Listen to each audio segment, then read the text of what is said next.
Raghav Menon, a kind-hearted Indian engineer known for helping anyone in need, walked toward a stranger one quiet night in Pittsburgh, and within seconds, a single gunshot ended his life. Emily Foster, his quiet neighbor, hid a secret connection to the killer. Kyle Benton, a disturbed ex-convict lost in paranoia, mistook compassion for threat.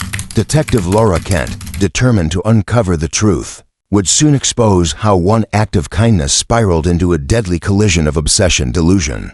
And fate, a story that left an entire community asking how something so human could end so violently.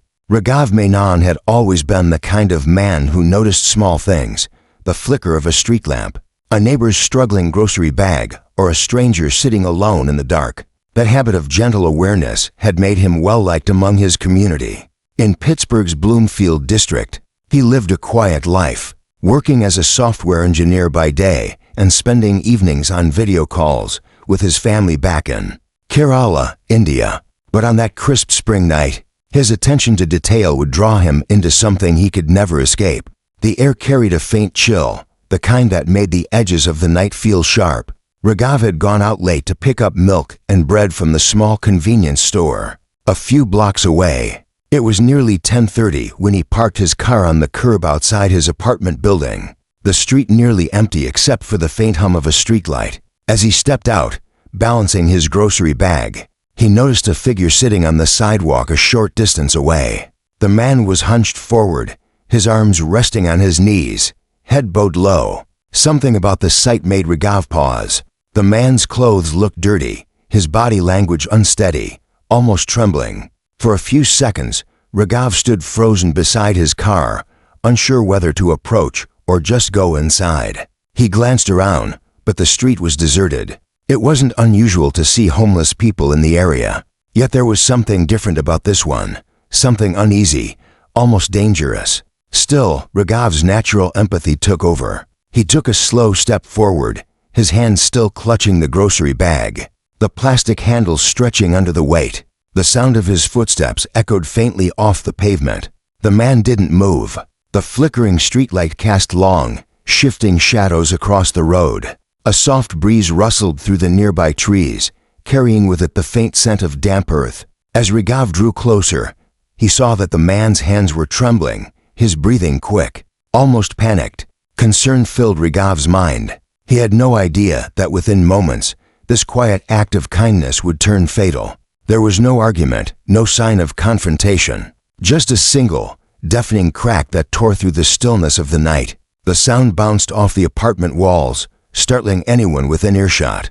Birds scattered from the nearby trees, and the grocery bag slipped from Raghav's hand, its contents spilling across the pavement, a carton of milk leaking onto the concrete, bread rolling into the gutter. His body collapsed beside the car, the faint glow of the streetlight illuminating the crimson spreading across his shirt. Windows lit up around the block as residents peered out, trying to understand what had happened. A few rushed outside, some shouting for help, others frozen in disbelief. Within minutes, flashing red and blue lights painted the quiet neighborhood in chaos.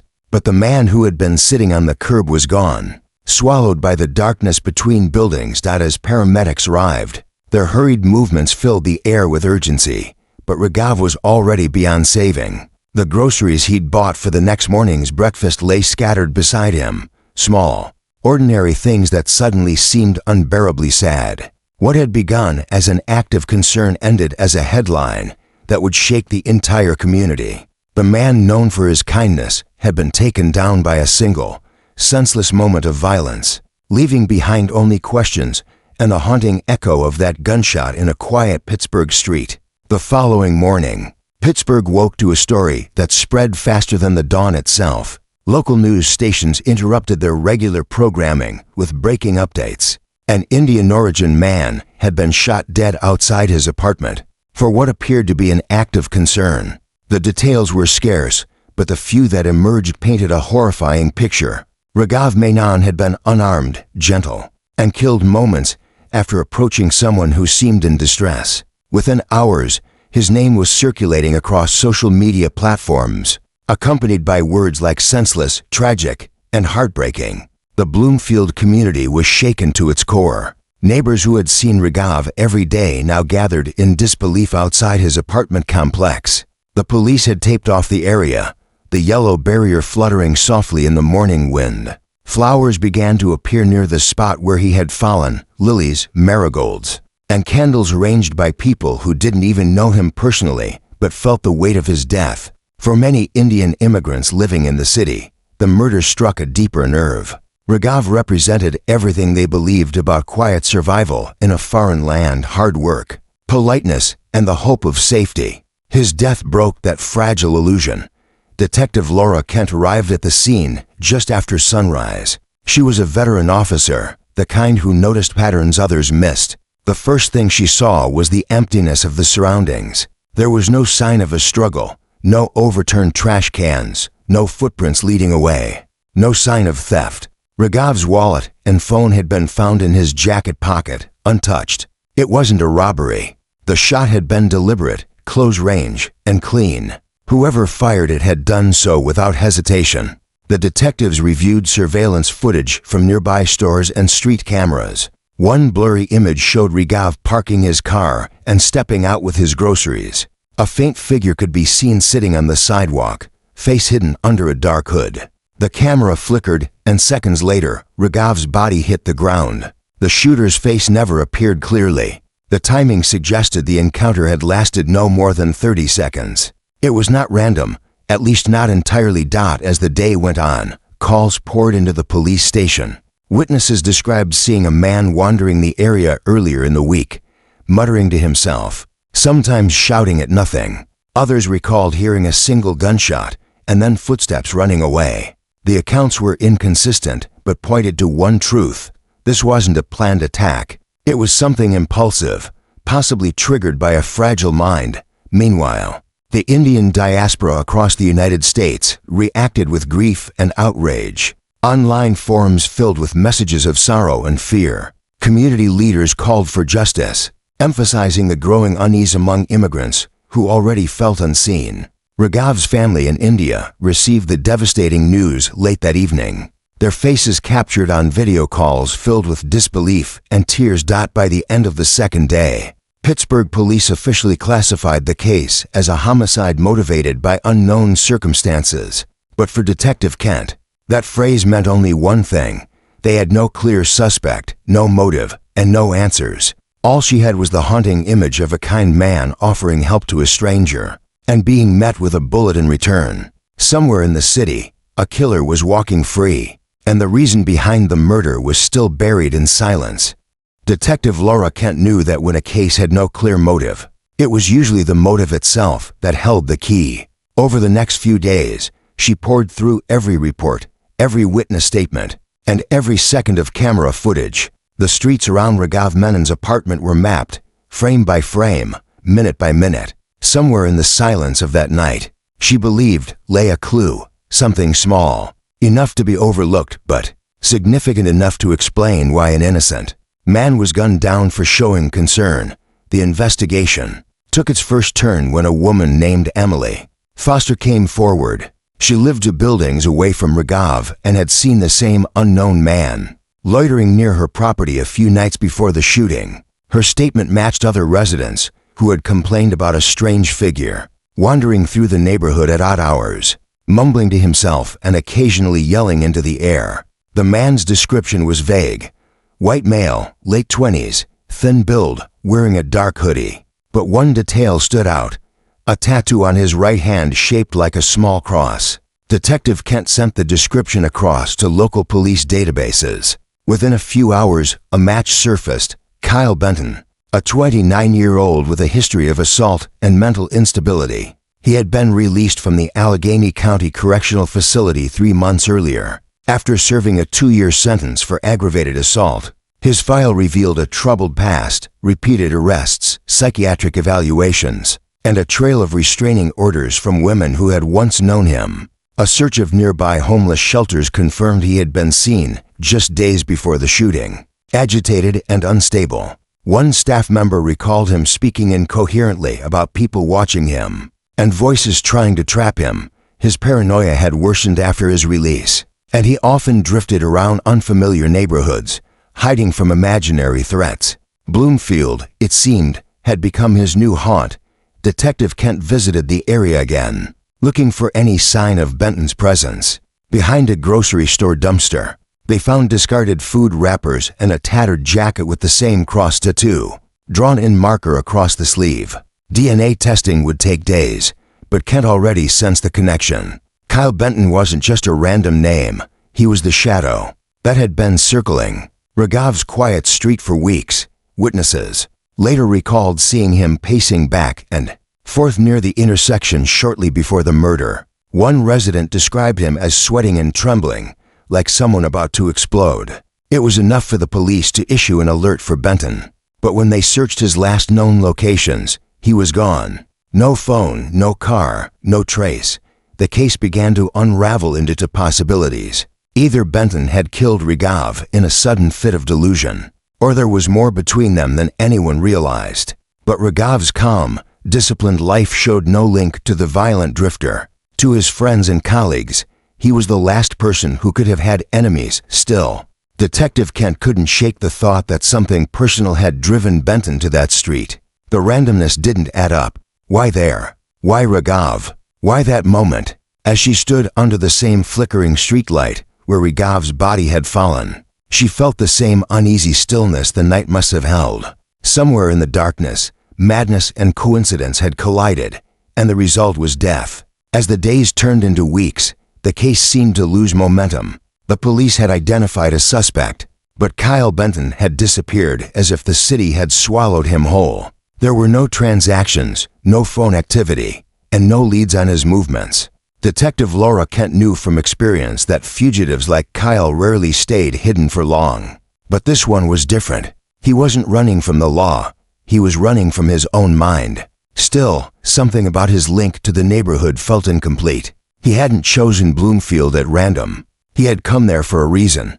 The breakthrough came unexpectedly through Raghav's closest friend, Dr. Samir Dutt, who worked with him at the same software firm. While clearing out Raghav's desk to prepare for a memorial service, Samir found a note on his computer. It was a short message he had saved hours before his death. "Guy near mailbox again. Looks lost. We'll check if he's all right."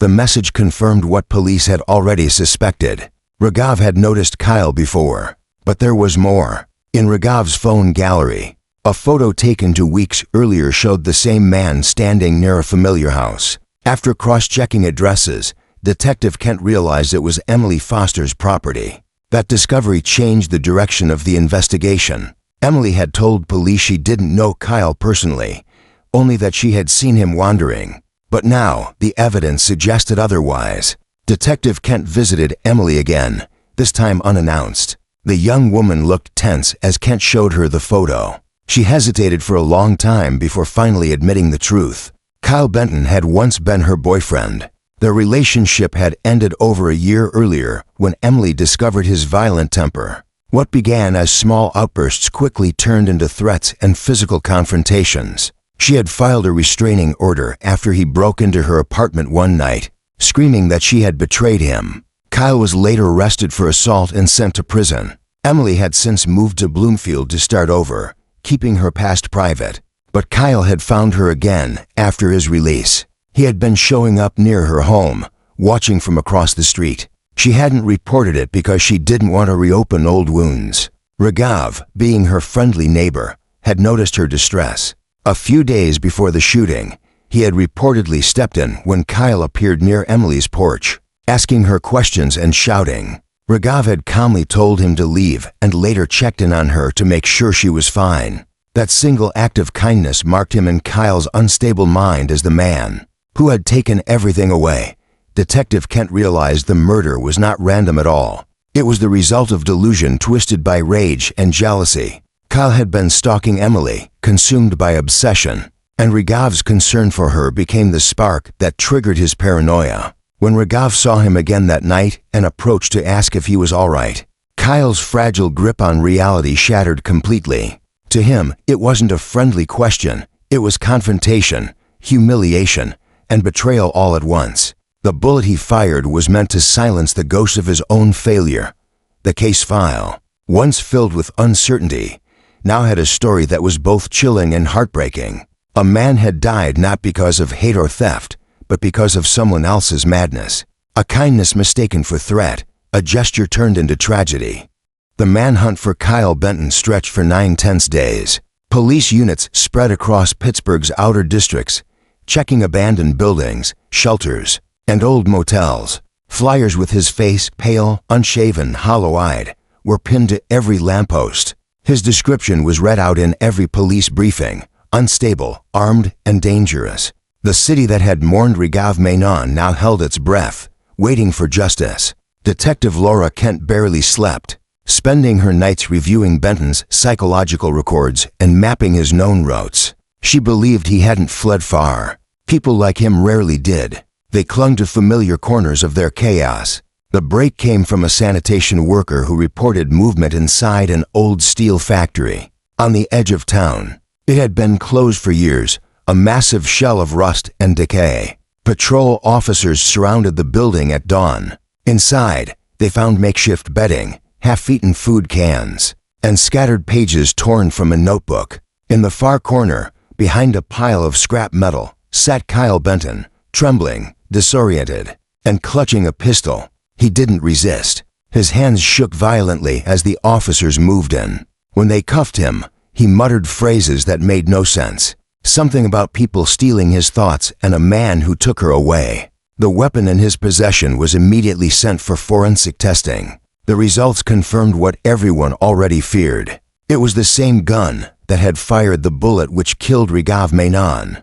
Kyle's fingerprints matched perfectly. In his tattered notebook, investigators found fragments of a delusional narrative, scribbled sentences repeated over and over.